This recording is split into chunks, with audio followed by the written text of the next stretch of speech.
Graça e paz, meus queridos, como vocês estão? Estou aqui com mais um estudo para a gente. Vamos continuar falando da Escritura. Já estou começando a preparar o estudo para falar de texto recebido, texto crítico, para a gente conversar sério sobre esses textos. Então fiquem ligados, porque vai ter coisa boa vindo aí no Nascido de Novo. Hoje nós vamos falar um pouquinho sobre um homem que é um precursor da tradução bíblica, da tradução da Bíblia para o inglês vernacular. O que é isso? O inglês do dia a dia. Ontem, no último vídeo, a gente falou sobre o Concílio de Toulouse, né? E como ele proibiu que se traduzisse a Bíblia para a língua do povo. Pegou um bode expiatório lá, falou, esses hereges estão ameaçando a Igreja de Cristo, então ninguém pode ter a Bíblia na sua língua, senão vai começar a tirar a conclusão que não deve tirar, porque só o clero, só a igreja pode interpretar, e para eles, igreja não somos nós que somos os membros da igreja.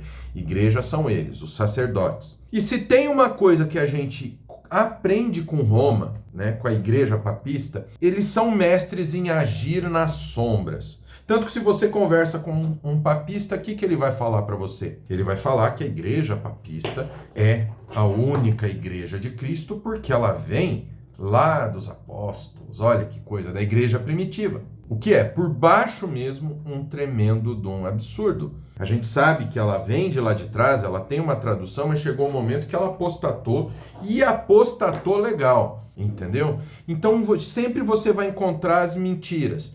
E a igreja papista, ela vai surfando na onda, ela vai aproveitando as situações para avançar com a agenda deles. Talvez por isso os países hoje, olha só, quem tem esse modo operandi? Os revolucionários, a esquerda, politicamente. Eles vão surfando, utilizando artimanhas, golpezinho aqui, golpezinho ali, assumindo espaço vazio e vão tomando conta. É exatamente assim. Então não é à toa que a maioria dos países onde o catolicismo predomina, o socialismo ou o comunismo desabrocha. Olha a América do Sul, por exemplo, o Brasil. E eles se dizem o berço do conservadorismo. Tem que ser muito cara de pau para falar isso. E aí a gente vem, né, nessa questão, o que eles fizeram? Eles aproveitaram de uma situação pontual para proibir o quê? Que o povo tivesse a Bíblia na sua língua. Ter a Bíblia na sua língua é importantíssimo. Só que Roma não quer isso. Roma quer você cada vez mais longe da Sagrada Escritura, você cada vez menos estudando a Bíblia. Porque se você estudar a Bíblia, o que você vai fazer? Você vai ver as mentiras que os papas dizem, né? Como a última aí do Francisco, que ele falou uma besteira enorme aí de abençoar determinado tipo de união que não tem nada de natural. É complicado, né? É muito séria essa situação. Então não é de hoje que eles fazem. Então eles se aproveitaram que o latim era uma língua que tinha morrido, então não podia traduzir além do latim. Tanto que até a missa eles colocaram em latim, o povo não entendia nada. Então o que o pároco falava naquela cidade se transformava em lei, porque o povo não tinha acesso à palavra de Deus. Os livros eram caríssimos, então o povo não tinha dinheiro para comprar o livro, e a maioria também era analfabeto. E quem era preocupado em ensinar a palavra de Deus geralmente, não tinha acesso ao livro na sua língua. Então vocês percebem como a igreja papista ela é oportunista e ela vai travando aos poucos? É um mix de ocupar espaço e é um mix de impor a força. Então nós temos toda essa questão. Mas ainda existiam alguns homens que se preocupavam com o quê? Com a real palavra de Deus. Temos um inglês chamado John Wycliffe. Ele e os seus seguidores, a gente tem que orar muito, agradecer muito a Deus por Wycliffe ter vindo, porque ele deu um grande exemplo. Ele e seus alunos, eles estavam preocupados, porque de acordo com o livro The Truth of the Holy Scripture, de 1378, o que Wycliffe pregava? Que a Bíblia, como autoridade suprema da igreja, ela estava acima, por ela ser. A Escritura era a autoridade suprema. Não que aquele padre desnutrido lá, ele fala... a igreja, como esses protestantes são ignorantes, a igreja criou a Bíblia. Não criou nada. Ela recebeu a escritura de Deus e o papismo, caiu fora da Bíblia. Ele se distanciou da Bíblia. Começou com a oração aos defuntos, aos mortos. Então eles apostataram. A igreja não criou Bíblia nenhuma. E Wycliffe, Ele pregava que a Bíblia era a total, a soberana, a grandiosa autoridade, acima de papa, acima de concílio, acima de igreja, acima de magistério, acima de tudo. Isso daqui é pelo que a própria Bíblia contém, a única palavra de Deus. Quer dizer, então, que a igreja criou a Bíblia, então ela criou a história de Jesus, ela criou a história de Deus? Isso é um absurdo, sem tamanho. E Wycliffe defendia isso. Baseado no trabalho de Wycliffe, de 1382 a 1395, ele e os seus alunos realizaram uma tradução do latim para o inglês da Bíblia Sagrada. Imagina como isso enfureceu os papistas. Por quê? Porque eles não queriam. E o Concílio de Toulouse acertou em cheio essa questão. E o que o Wycliffe ganhou com isso? E nós temos que entender que a vida do cristão que faz a obra de Deus não é uma vida de mar de rosa, pessoal. A vida do cristão está longe de ser um mar de rosa. A vida do cristão é uma vida de perseguição. Se você faz mesmo a palavra de Deus, você vai ser perseguido, você vai ser atacado.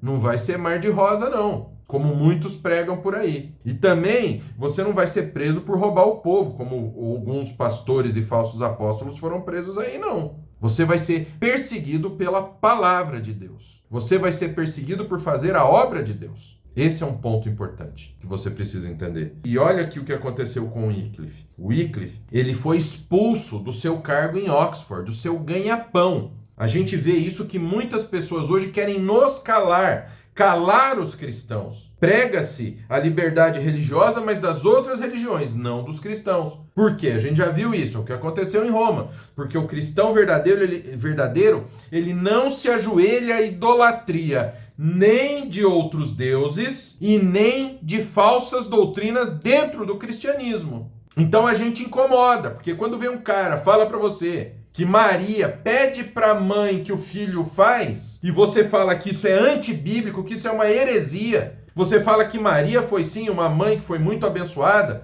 uma mulher que, como qualquer outro homem de Deus da Bíblia, é uma mulher que nos ensinou muito, ela trouxe o Salvador para a gente. Mas nós falamos que ela não merece culto, vem um monte de desculpa, vem um monte de conversa, de história da carochinha. Eles falam que não, que a adoração dada para Maria é inferior à adoração dada para Cristo. E é uma adoração. Nesse ponto continuaria errado. Dúlia e hiperdúlia, eles vêm com essas conversinhas, mas na prática, Maria passa na frente, pede à mãe que o filho obedece, ela é a mediadora entre Deus e os homens. Onde que isso está na Bíblia? Que mediadora? Nosso mediador é Cristo, o Filho na Trindade eterna.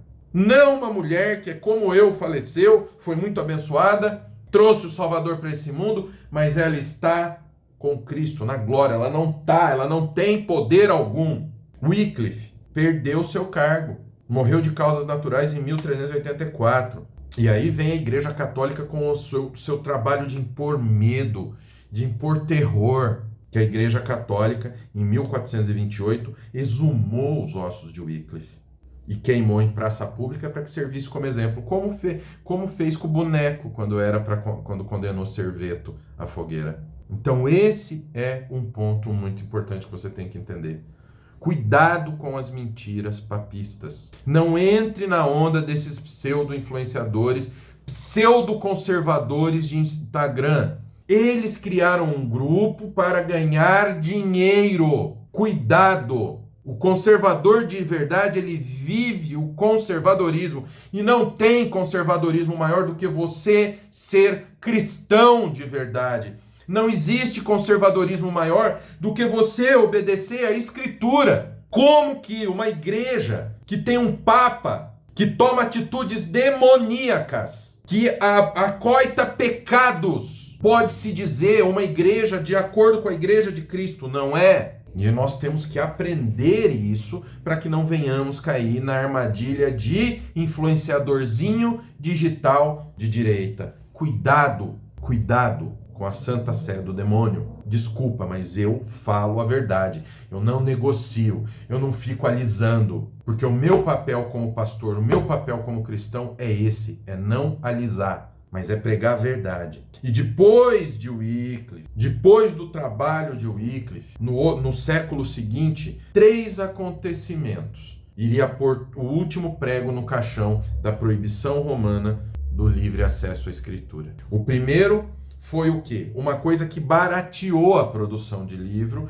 então os livros passaram a ser produzidos e mais pessoas conseguiram ter acesso a eles. Eu estou falando da prensa de tipos móveis, sabe? Aquele que era tipo de um carimbo. Então você pegava, Gutenberg inventou, ele fez um quadrado com linhas, aí ele pegava os quadradinhos com as letras, montava as palavras, os espaços, aí ele punha um papel, uma prensa vinha, passava tinta naquelas letras, colocava um papel e com uma prensa, tava lá a folha totalmente. Uma folha que demoraria dias para se copiar à mão. Então imagina como barateou realmente o preço do livro. Então nós temos a prensa móvel. Aí nós temos outro material, que é o Novo Testamento grego, que é o texto grego do Novo Testamento na mão dos estudiosos. Aí pronto, porque eles podiam traduzir o Novo Testamento para a língua vernacular. Então não tinha mais como segurar, porque o Novo Testamento grego foi para a mão, tá certo, dos estudantes, mas quem sabia grego traduzia para sua língua. Que foi a primeira coisa que Lutero fez? Foi traduzir a Bíblia para o alemão, não foi? O Novo Testamento grego. E aí, por último, nós temos essa pessoa que acabamos de falar. Nós temos esse padre maluco que foi lá na igreja, lá na porta do castelo, pregou suas 95 teses, e nós tivemos a Reforma Protestante, para nossa alegria, para nossa misericórdia. Deus teve misericórdia de nós e nos trouxe de volta para casa. Quando o papista falar, volte para casa, a gente tem que responder, eu já voltei. Eu saí da apostasia romana, do jugo da apostasia romana, e hoje sou um protestante porque eu voltei à liberdade de ser um servo de Cristo verdadeiro porque eu obedeço à Escritura. É isso que nós temos que responder. Ah, mas os pais da igreja, que pai da igreja? Os pais da igreja que viviam se debatendo teologicamente, um não concordava com o outro. E pai de que igreja? Porque a igreja de Cristo, a igreja primitiva, andava de acordo com a Escritura, com os ensinamentos de Cristo. A igreja papista se desviou, foi para o lado, preferiu a apostasia e o vamos ver, o bom, festa no AP. Essa é a realidade. Então, esses 3 últimos acontecimentos foram o último prego no caixão da proibição romana do estudo da palavra. Então, espero que vocês tenham gostado. Lembrem-se, amo muito a vida de vocês e quero muito que vocês estudem um lugar que vai ensinar para vocês a verdade, que não vai fazer negócio, que não vai negociar com o liberal. Não, vou deixar esse liberal avançar, porque assim ele para de fazer bagunça. Não, aqui não tem conversa. Aqui no Seminário Nascido de Novo é boa teologia conservadora. Aqui você vai aprender Cristo, vai aprender Bíblia. Você não vai negociar. A Bíblia está em cima de qualquer concílio, do que qualquer decisão denominacional. A Bíblia é a verdade, o resto é opinião. É isso que nós ensinamos aqui no Seminário Nascido de Novo. Isso aqui que a gente está estudando, que é história, isso aqui no Seminário Nascido de Novo, é isso que a gente ensina. A verdade. Então vem estudar com a gente, o link está aqui na descrição e também nesse QR Code na tela. Venha estudar no Nascido de Novo. Deus te abençoe. Te espero lá na área do aluno. Até a próxima.